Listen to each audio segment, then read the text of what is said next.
Hello বন্ধুরা, তো বন্ধুরা আজকে আমরা যে বিষয় নিয়ে ডিসকাস করব সেটি হচ্ছে কনফিউজিং ওয়ার্ডস।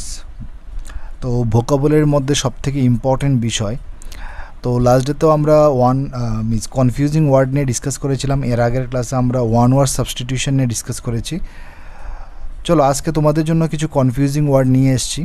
তো লেটস গেট স্টার্টেড। চলো আমরা এগুলি দেখে নিচ্ছি। প্রথমটা কি দেওয়া আছে দেখো, stop oneself from doing something. এর আগের দিন নাম্বার 11 নাম্বারটা কী ছিল, যারা যারা আমার ভিডিও দেখেছিলে, 11 নাম্বারটা ছিল to stop others from doing something. সেটা হবে রিফ্রেইন বা রিস্ট্রেইন আমি বলেছিলাম। রিফ্রেনের সাথেও ফ্রম বসে, রিস্ট্রেনের সাথেও ফ্রম বসে।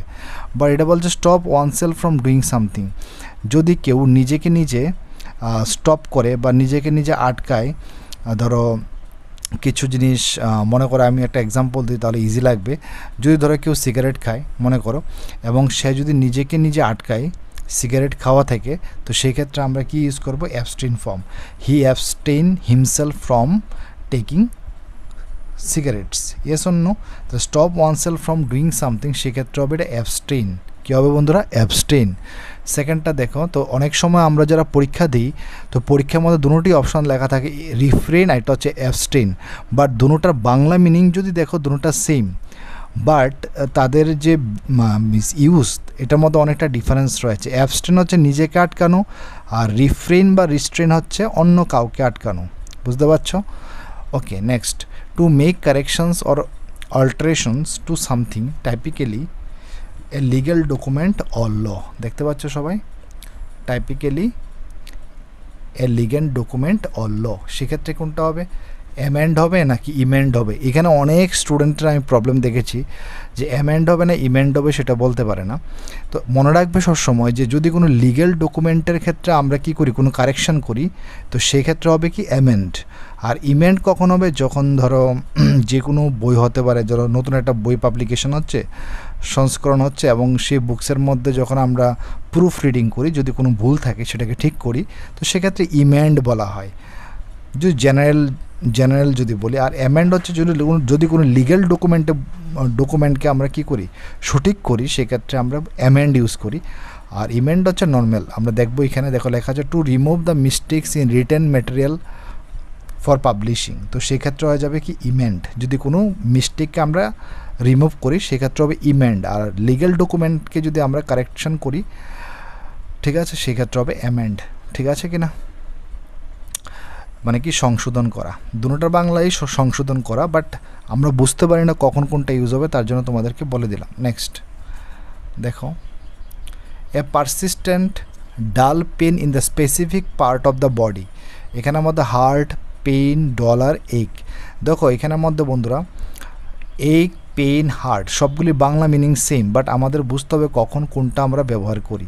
বলছে a persistent dull pain in the specific part of the body. যদি বডির কোনো পার্টে যদি তোমার ব্যথা হয়, তো সেক্ষেত্রে আমরা ইউজ করি কি এক। কী ইউজ করি বন্ধুরা? এক। কী ইউজ করি? এক। হ্যাঁ, বুঝতে পারছো? তো এ পারসিস্টেন্ট ডাল পেন, কারণ অনেক সময় পরীক্ষার মধ্যে মনে করো এই দুটো অপশান দিয়ে দিলে তোমাদের মধ্যে সমস্যা ক্রিয়েট হবে যে কোনটা হবে, কারণ বাংলা মিনিং তো সেম বাট তাদের ইউজেস ডিফারেন্ট। তো আমাদের এটা বুঝতে হবে a persistent dull pain in the specific part of the body, সেক্ষেত্রে আনসার হবে কি এক। নেক্সট দেখো, physical or emotional discomfort or suffering. যদি কোনো ফিজিক্যালও পেন থাকে প্লাস ইমোশনাল ডিসকমফর্ট থাকে, মানে ফিজিক্যালিও ইমোশনালি, তো সেক্ষেত্রে বা সাফারিং, সেক্ষেত্রে আমরা কি বলবো? এক বলবো, পেন বলবো, হার্ট বলবো, কোনটা বলবো? হ্যাঁ, ভেরি গুড। সেক্ষেত্রে আমরা পেন ইউজ করবো। কি বন্ধুরা? পেন। যদি কোনো ফিজিক্যাল বা ইমোশনাল ডিসকমফর্টের ক্ষেত্রে আমরা ইউজ করব পেন ইউজ করব। আর কোনো বডির কোনো স্পেসিফিক পার্টে যদি কিছু হয় তাহলে সেক্ষেত্রে আমরা এক ইউজ করব। বুঝতে পারছো কি না? নেক্সট এখানের মধ্যে আছে দেখো, ফিজিক্যাল ইনজুরি অর হার্ম। যদি কোনো ফিজিক্যাল ইনজুরি হয়, যদি ধরো কোনো অ্যাক্সিডেন্ট হয়, তো অ্যাক্সিডেন্টে যদি কোনো ব্যথা যদি কেউ পেয়ে থাকে সেটাকে বলছে হার্ট। কী বলা হবে? ফিজিক্যাল ইনজুরি অর হার্ম, সেক্ষেত্রে হবে হার্ট। নেক্সট দেখো লেখা আছে বাই ইয়োর সেলফ। কী আছে বন্ধুরা? By yourself. সেক্ষেত্রে কি অ্যালোন হবে নাকি লোনলি হবে, না অনলি হবে, নাকি সোল হবে, সেটা বলা আনসার কোনটা হবে?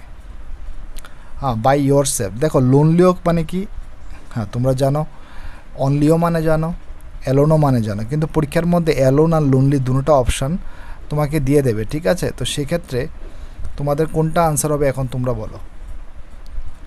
হ্যাঁ, কোনটা হবে? বাই ইয়োর সেলফ অ্যালোন হবে, লোনলি হবে, কোনটা হবে? দেখো আমি যদি বলি লোনলি মানে কি, লোনলি হচ্ছে, আমরা এরপরেরটা একটু করে নিয়েছি তাহলে তোমাদের একটু ইজি হবে মনে হচ্ছে আমার। দেখো এক সেকেন্ড,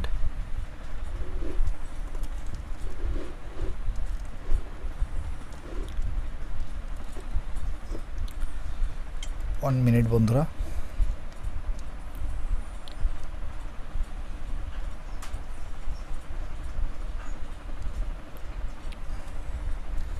হ্যাঁ, এখন দেখতে পাচ্ছ? ওকে, তাহলে দেখো বেসিক্যালি এখন ঘরে কারেন্ট নেই, তারপর আমি ভিডিওটা তোমাদের জন্য তৈরি করছি, চেষ্টা করছি।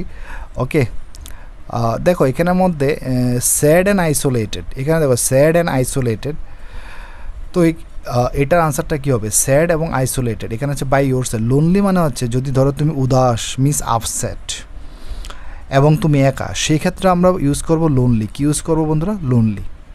আশা করি বুঝতে পারছো। যদি কোনো তুমি আপসেট থাকো প্লাস তুমি একা ফিল করছো, সেক্ষেত্রে আমরা ইউজ করবো লোনলি। তো এটার আনসার হবে স্যাড অ্যান্ড আইসোলেটেড, তো সেক্ষেত্রে হবে lonely. But by yourself, তো সেক্ষেত্রে হবে অ্যালোন। মনে করো আমি যদি বলি আমি এই কাজটা একাই করতে পারবো, তো অ্যালোন মানে কি? এটা ইমোশনের সাথে জড়িত না। যদি আমি বলি এই কাজটা আমি একা করতে পারবো, I do this work alone, মানে আমি একাই পারবো। কিন্তু লোনলি যে ওয়ার্ডটা, এটা ইমোশনের সাথে জড়িত, ঠিক আছে? ওকে, তো আশা করি বুঝতে পারছো অ্যালোন আর লোনলির মধ্যে ডিফারেন্স। নেক্সট দেখো থাউজেন্ড অফ ইয়ার্স ওল্ড, এটা কি হবে? অবসোলিট নাকি অ্যানশিয়েন্ট নাকি অ্যান্টিক না থ্রেড বেয়ার, কোনটা হবে? দেখো থাউজেন্ডস অফ ইয়ার্স ওল্ড, এটা আনসারটা হবে অ্যানশিয়েন্ট। কী হবে বন্ধুরা? অ্যানশিয়েন্ট, যেটা নাকি অনেক পুরনো। আর অবসোলিট মানে হচ্ছে কি ওল্ড ফ্যাশন। অবসোলিট মানে কি? যেটা ওল্ড ফ্যাশন হয়ে গেছে, এটাকে বলছে আমরা অবসোলিট। তো অনেক সময় আমাদের we are getting difficulty in this part, we could not understand what would be the difference between obsolete and ancient. তো অনেক সময় এটার মধ্যে ডিফারেন্স আমাদের প্রবলেম ক্রিয়েট হয়। অবসোলিট হচ্ছে যেটা নাকি ওল্ড ফ্যাশন হয়ে গেছে, আর অ্যানশিয়েন্ট মানে যেটা নাকি থাউজেন্ডস ইয়ার্স ওল্ড, ঠিক আছে? নেক্সট দেখো